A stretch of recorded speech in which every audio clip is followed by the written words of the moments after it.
So we're going to start off by getting some olive oil in a medium pan. Then we're going to start by sauteing off our vegetables.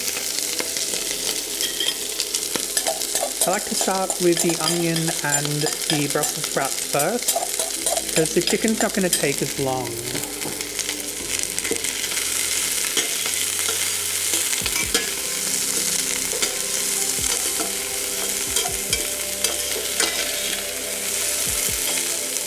I'm going to fry these up pretty good. We're going to get some good colour going on here. I want them to be almost pan roasted. So this is a recipe that I've been working on for a couple of years now. It's kind of evolved over the years, but really like the sour cream, mustard and the turmeric. It's a really, really good combination. I'm going to add a little bit of salt to help sweat these down and release some moisture. It's going to help with the cooking.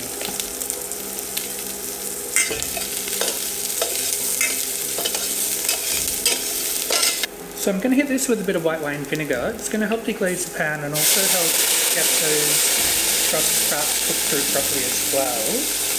We're going to do this before we add our chicken, because the chicken's going to release a lot of nice juices, and we're using skin on chicken thighs too, so they'll have a little bit of fat in them, so they're going to help oil and coat up the pan and release everything nicely too. So we don't have to worry too much about sticking at this point, because everything's going to come together at the end. Alright, this is coming together pretty good, so I'm going to make some room in the middle here for our chicken. That's going to fry off nicely. And as I said, skin on chicken thighs, so it's going to have a bit of fat in there. It's going to help render out and help deglaze this pan. Alright, our chicken's just about cooked through, so I'm going to hit this with a little bit more oil, and then we're going to add our pasta. The pasta obviously cooked can stick a little bit in the stainless steel, but again, look, it's not too much of a problem. We actually want the pasta to fry up a little bit in this dish, and as I said, it's all going to come together in the end. We're going to deglaze.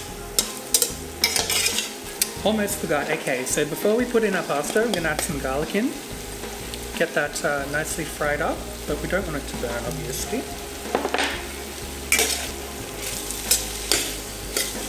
Got about 4 medium cloves of garlic here. Look, you can do more, you can do less. I like a decent amount of garlic. This isn't meant to be a garlic forward dish, but I don't know, I'm a big fan, so your mileage may vary. Alright, our garlic and everything else is fried up nicely. I'm actually going to go in with a little bit of our turmeric first before the pasta. I know that I said I'd do the pasta next, but you know, these things change as you're going. Kind of cook with feeling, not by a recipe per se. Cooking is about vibing it out. It's an art form, so you know, treat it as such. So I'm going to go in with probably a tablespoon of turmeric.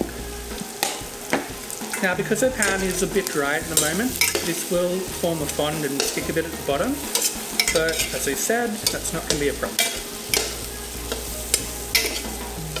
I kind of want the turmeric and all these other flavours in here to toast through a little bit. It's going to really add depth and dimension to this. If you put the turmeric in with our wet ingredients, just uncooked, I find that the flavour doesn't really come through as much. Turmeric is one of those ingredients that really enjoys a nice cook. Similar to things like garam masala and Indian cooking, it really benefits curry paste and, you know, Thai cooking. Really benefits from a bit of a pan fry. So yeah, don't be afraid to pan fry your ingredients in Western style dishes like this, even though it's not technically a stir fry. You can still cook it like one. Alright, everything's looking real good there, so let's go in with our pasta.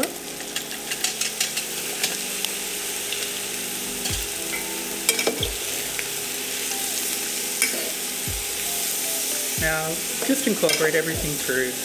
The pasta is cooked to al dente, so it's very, very slightly chewy still, because it will cook in here for a few minutes with some extra ingredients and a bit of liquid. So It's important that you don't overcook it because you want to be able to finish it off at the end, and you're aiming to get the pasta perfectly cooked through just as this is finished.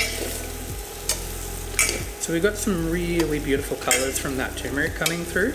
Now at this stage I would normally taste it, but I'm actually going to do a bit of a deglaze here. I'm actually going to use a little bit of Worcestershire.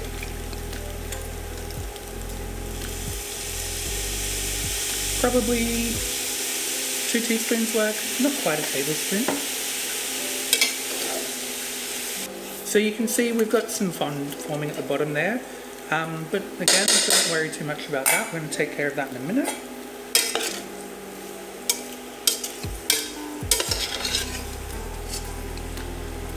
You can gently scrape this away if you're using a stainless steel pan and something like a metal spatula that I'm using here too. I like to do this because there's a lot of good flavour in there and we don't want it to burn. And you can kind of just scrape it off gently and then reincorporate it through the dish. And at this point I'd probably add a little bit of extra liquid. Alright, so I'm going to add a little bit of water in here just to help deglaze the bottom of that pan. Don't add too much, you can always put more in, but you can't take it out. Normally I would have used pasta water here, but I forgot to save any. I unfortunately tipped it all out and then realised, oh damn, should have kept some of that. Pasta water will help bring the dish together. You've got all that starch in there from the cooking that's really going to help thicken up this sauce. It's not meant to be an overly wet, saucy dish anyway. It's meant to be slightly dry, mainly creamy, which we'll get from our sour cream and a little bit of milk. But yeah, it's definitely not meant to be wet like a bolognese or anything like that. Alright, that's deglazed nicely, that's worked well. So I'm going to go in with our mustard, it is Dijon mustard and sour cream.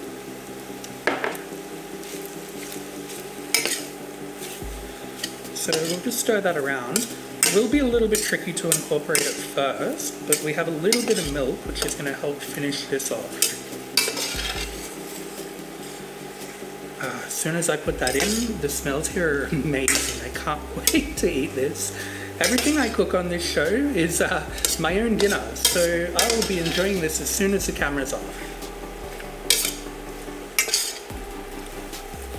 Alright, so that's starting to come together there, and it's thickening up nicely. There is a lot of residual starch left over in this pasta, because we didn't cook it all the way through. There was a little bit of cooking left to go. We are going to get a little bit more starch out of it still. It's going to help thicken up this sauce and bring it all together.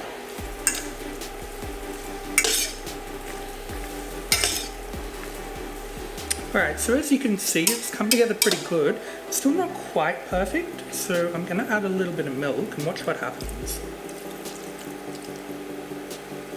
A little bit of extra liquid is just going to help transform this, and it's going to, how would you describe it?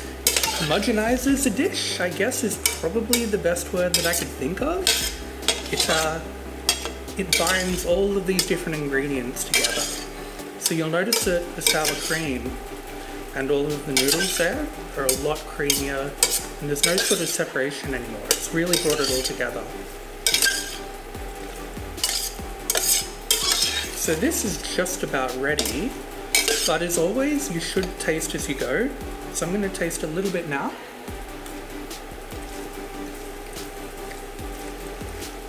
Yep, salt levels are good. Always test as you go for seasoning. I'm going to hit that with a bit of pepper. When I say a bit, I mean a lot. I love pepper. This isn't necessarily a spicy dish, but you could add chili flake to this if you wanted to as well, or even maybe a bit of cayenne pepper, and give it a bit of a kind of spicy Cajun kick almost. In fact, I might actually do that in the future.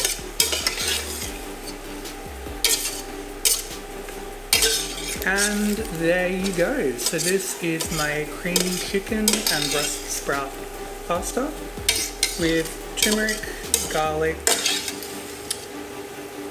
What else did I put in there? Worcestershire sauce. Great one to make at home, really easy, and great for a winter night. Anyway, thanks guys, and I shall catch you next time. Bye.